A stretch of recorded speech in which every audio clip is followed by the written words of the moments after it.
Dans le ciel de Papara, vous avez peut-être déjà aperçu ce grand ballon rouge et son hibiscus géant.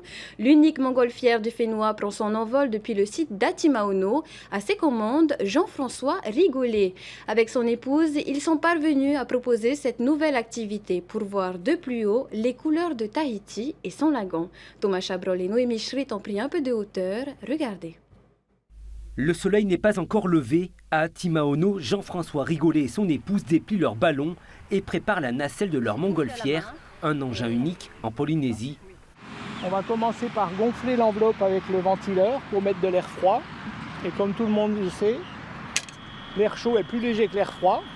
Donc quand l'enveloppe sera bien arrondie, on va chauffer avec le brûleur l'air et le ballon va se mettre debout.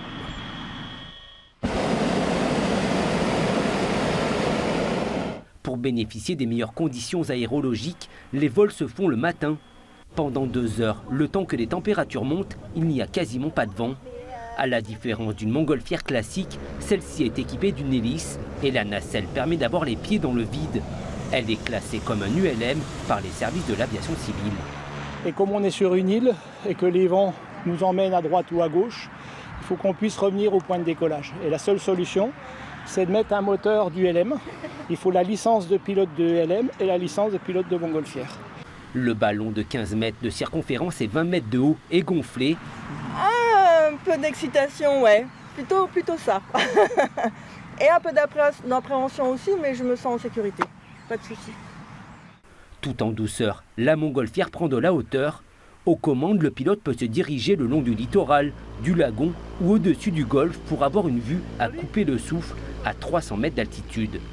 Je pense que c'est l'idée de rien avoir devant soi et sous les pieds qui m'a fait monter l'émotion en fait et c'est magique.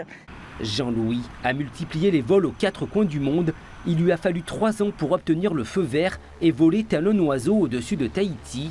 Depuis le début de l'année, il a effectué une 50aine de tours avec des passagers. Là, on est en phase d'approche et plus dur en pilotage. Ce passionné a transmis la fibre du vol en montgolfière à ses enfants. Désormais à la retraite, Jean-Louis souhaite former un Polynésien pour que l'activité perdure au Fénois.